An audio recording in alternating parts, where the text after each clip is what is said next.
Ça fait 50 ans que vous dites que vous n'êtes qu'une partie neutre, qui n'est pas partie prenante. Ça fait 50 ans que vous prétendez défendre un principe. Mais qui êtes-vous, l'Algérie? Qui êtes-vous, Monsieur le Président, Monsieur l'ambassadeur, si vous n'êtes pas partie prenante? Qui vous a incité à prendre la parole si vous n'êtes pas partie prenante? Nous avons entendu cet après-midi plusieurs délégations qui ont usé de leur droit de réponse. Mais c'est des délégations qui ont des différends directs. L'Algérie, pourquoi a-t-elle pris la parole? Parce qu'elle est neutre? Parce qu'elle n'est pas partie prenante? Parce que juste elle défend un principe? Parce qu'elle défend le référendum? Mais vous commettez énormément de distorsions historiques. Vous faites preuve d'ignorance de ce qu'a fait les Nations Unies. Vous parlez de référendum et vous parlez des résolutions du Conseil de sécurité. Vous avez oublié que le Conseil de sécurité, ça fait pratiquement 23 ans qu'il ne parle plus de référendum. Vous parlez du principe de l'autodétermination. Mais vous êtes comme un avocat commis d'office qui prétend défendre le droit et le principe et en même temps il le viole. Si le principe de l'autodétermination est si cher à votre cœur, si cher à votre esprit, si lié à votre histoire, à votre ADN, pourquoi vous ne l'appliquez pas chez vous? Il y a un peuple qui existait avant l'État algérien, qui revendique son droit à l'autodétermination depuis des décennies, le peuple kabyle. Vous lui refusez ce que vous voulez offrir à des populations qui revendiquent leur marocanité. Vous parlez de peuple sahraoui. Pourquoi vous fermez les camps? Pourquoi vous ne les ouvrez pas? Pourquoi vous interdisez au HCR de procéder à leur enregistrement si vous n'êtes pas partie prenante? Voyez, monsieur le cher collègue, en réagissant, vous faites pratiquement le contraire, parce que toute la salle est en train de se demander pourquoi l'Algérie fait ça, s'il n'est pas partie prenante. Pourquoi l'Algérie envoie une note au secrétaire général pour dénoncer une résolution? Aucun pays membre des Nations Unies n'a envoyé de résolution sur la question du Sahara pour dénoncer les résolutions. Et aucun pays n'envoie de résolution, de lettre pour dénoncer une résolution qui ne le concerne pas directement. Pourquoi vous refusez de participer aux tables rondes? Qui est cité dans les résolutions du Conseil de sécurité? C'est vous, l'Algérie. Parce que vous êtes partie prenante, le Conseil de sécurité, vous ne voulez pas l'entendre. Vous choisissez entre les résolutions du Conseil de sécurité ce que vous voulez et vous laissez de côté le reste. Vous parlez de partition. J'ai ici une lettre de votre ancien collègue, M. Bali, 2002,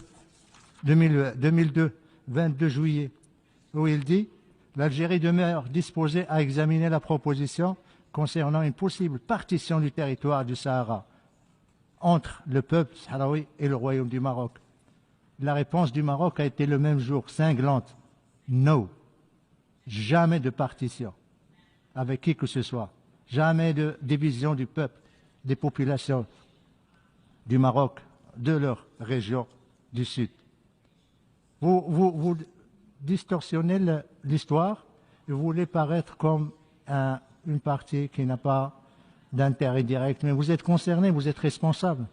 Si le problème du Sahara continue 50 ans après, c'est à cause de vous.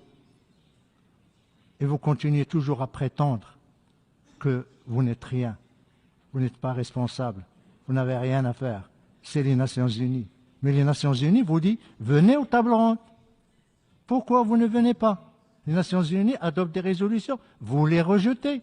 Vous parlez des résolutions de l'Assemblée générale, les dernières résolutions depuis des décennies ne parlent pas de référendum. Vous êtes en train d'induire en erreur, de mentir à l'Assemblée générale, mentir à la communauté internationale, Quand vous avez menti à ces populations que vous avez transportées par la force dans les camps de Tindouf pour leur miroiter l'indépendance, une indépendance chimérique, pour créer une entité fantoche qui ne dépend que de vos services de renseignement. Voilà l'Algérie. L'Algérie qui présente ses condoléances et qui exprime sa solidarité. Mais en même temps, c'est l'Algérie qui veut saper l'unité du Maroc. C'est l'Algérie qui, depuis 50 ans, ne fait que armer, financer, diriger un mouvement séparatiste, groupe armé, qui a en plus des connexions avec le terrorisme international. J'aurais souhaité, mon frère algérien, un peu plus de décence, un peu plus de respect, ne serait-ce que pour, c'est pas pour les victimes du séisme récent, ne serait-ce que pour les Marocains qui ont versé leur sang, pour votre indépendance. Mais vous avez la mémoire courte. Nous le comprenons parce que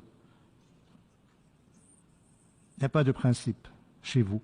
Il n'y a ni le principe de bon voisinage, ni le principe du respect, ni le principe du règlement pacifique des différends, ni le principe, ou plutôt le courage d'assumer vos actes, d'assumer votre politique, d'assumer votre agenda destructeur, déstabilisateur de la région.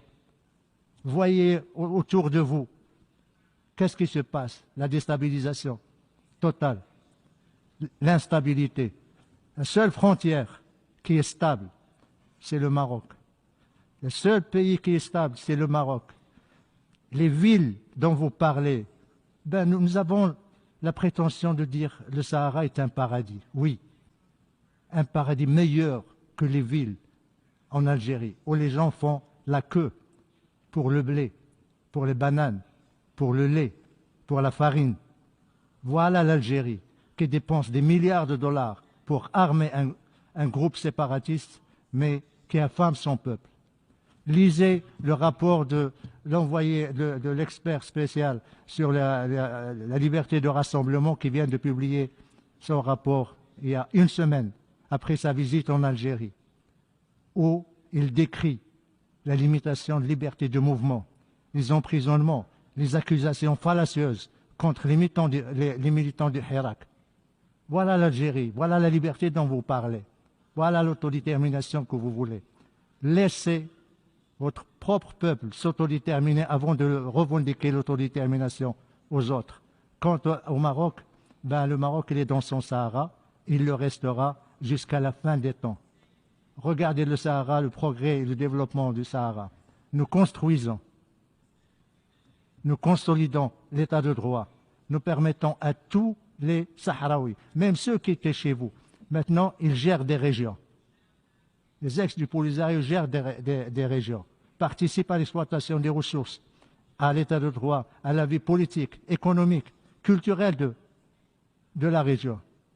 J'espère, chers collègues, que la prochaine fois, quand vous allez ouvrir votre bouche pour parler du Maroc, vous réfléchissez avant, à 2 reprises, parce que vous avez tout simplement hypothéqué l'avenir du Maghreb depuis 50 ans. Representative of Morocco, please, je termine. to wind up your statement. Merci, j'ai terminé. J'aurais pu rester 1 heure ou 2 encore, mais je m'arrête là. Merci, Monsieur le Président.